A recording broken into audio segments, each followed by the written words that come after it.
ቁልፍታት ድሕንነት ፋይዳ ኣብ ዲጂታል መለለይ ካርድ ዘሎ ሓበሬታ መንነት ንምሕላው ኣብ ረብሓ ዝውዕል ዲጂታል ፊርማ መተኣማመኒ ንምስንዳእ ዝውዕል ምዃኑ ተገሊጹ። ዋና ዳይሬክተር ምምሕዳር ኢንፎርሜሽን መረብ ድሕንነት ትዕግስት ሓሚድ ቅድሚ ሕዚን ኤሌክትሮኒክ ፓስፖርት ግልጋሎት ዲጂታል ሰርቲፊኬት ምጅማር በመግላጽ ሕላው ዝተገበረ ግልጋሎት ሰርቲፊኬት ፋይዳ መለለይ ካርዲ ቀጻሊ ስራሕ ይለን። እቲ ግልጋሎት ሰርቲፊኬት ፋይዳ ዲጂታል መለለይ ካርዲ ብልዑል ብርኪ ድሕንነት ዘለዎም ቴክኖሎጂታት ዝተሓለወ ክኸውን يحجز إلان فايدة የናሽናል አይዲ ፕሮግራማችን ፋይዳ ብሔራዊ መለለይ ካርዲ ፕሮግራምና ቀደም ሕዚ ግልጋሎት መሃብ ጀሚር እዩ ኮይኑ ግና ብዲጂታል ሰርቲፊኬት ናይ በዓልና ሰርቲፊኬት ውሽጥ ዓዲና ተጠቀምና ድሕንነቱ ዝተሓለወ ክኸውን ኣይገበርና ነርና ኣብዚ መዳይ ሎሚ እዚ ቁልፍ ዕላዊ ክንገብር ዝተገደድና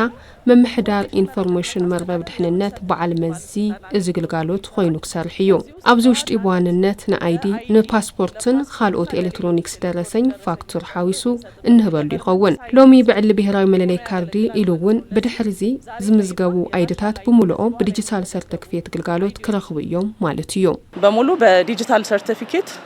አገልግሎት ያገኛሉ ማለት ነው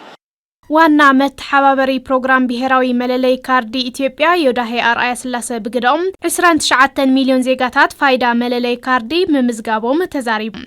መለለይ ካርዲ ተበጽሐይ ካብ ምግባር ብዝዘለለ ድሕንነቱ ምሕላው ወሳኒ ምዃኑ ብምግላጽ ብመንጽር እዚ ምጅማር እቲ ግልጋሎት ሰርቲፊኬት ዓብይ ስጉምቲ ኢሎም እስከዛሬ የነበረው ዲጂታል አይዲ ከሳብ ሕዚ ዝነበረ ዲጂታል መለለይ ካርዲ ምስ ብሔራዊ ቁልፊ መሰረተ ልምዓት የተኣሳሰረ ነይሩ እዚ ማለት ብብርካ ሀገር ዘሎ ተኣማንነት ንምርጋጽ ይሕግዝ ሎሚ ዝተገበረ ስነ ስርዓት ዲጂታል ፊርማ እዩ ካብቲ ስነ ስርዓት ብልዘለለ ዲጂታል ፋይዳ ሰርቲፊኬት ቁልፊ ብሔራዊ ፋይዳ ሰነዳት ተኣማንነት እንድክሎም በብርክ ብሔራዊ ድሕነቶም ዝተሓለወ ክኸውን ይሕግዝ በብሔራዊ ደረጃ ሞር ደህንነታቸው የተጠበቀ እንዲሆን ያግዛል ሓላፊ ክፍሊ ኦፕሬሽን ምምሕዳር ኢንፎርሜሽን መረብ ድሕንነት ሕላው ቁልፊ መሰረተ ልምዓት ዳንኤል ታደሰ ብግዳኦም ሕላው ዝኾነ ግልጋሎት ኣብ መለለይ ካርዲ ዝቕመጡ ሓበሬታታት ሚስጥራውነቶም ንምሕላው ዘኽእል ምዃኑ ኣብሪሆም እቲ ኣሰራርሓ ኣብ መለለይ ካርዲ ዝህሉ ሓበሬታ ሙሉእ ንሙሉእ መረጋጋጽ ዝኽእል ንምዃኑ መረጋገጽ ዝህብ እዩ ክብሉ ተዛሪቦም የፋይዳ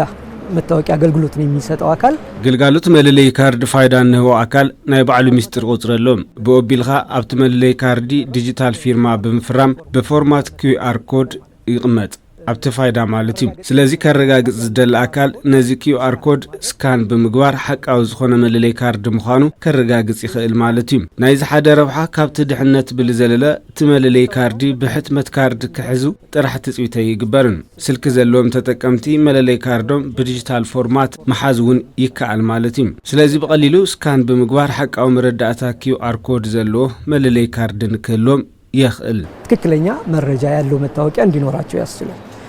ኣብዚ ሕዚ እዋን ብርክት ዝበሉ ግልጋሎታት ናብ ዲጂታል እናተለወጡ እዮም ዝበሉ ኣይተ ዳንኤል ፋይዳ ዲጂታል መለለይ ካርዲ ሰርቲፊኬት ግልጋሎት ምጅማሩ ቅልጥፍ ግልጋሎት ተበጽሐይ ንምግባር ዓብይ ግደ ይህልዎ ኢሎም በአሁን ሰዓት የማንነት ስርቆት በጣም በሰፊው ምናየው ነገር ኣብዚ ሕዚ ሰዓት ስርቂ መንነት በሰፊው ንሪኦ ነባር እዩ መለለይ ካርዳት ተመሊሶም ይስርሑ እዮም ሓቃዊ መለለይ ካርድ ኮይኑን ካብ ትክክለኛ ቦታ ዝወፀ ካርድ ግና ሓበሬትኡ ጉጉይ ክኸውን ይኽእል እዞም ነገራት ሙሉእ ብሙሉእ ምትራፍ ይኽእል ማለት እዩ እዚ ዲጂታል ድሕነት ምስዚ ብዝተተሓዘ ግልጋሎታት ድማ ዝተቀላጠፉን ትክክለኛ ሰብ ትክክለኛ አገልግሎትን መሃብ ዘኽእል ይኸውን ማለት እዩ ለትክክለኛ ሰው ትክክለኛ አገልግሎትን መስጠት የሚያስችል ይሆናል ማለት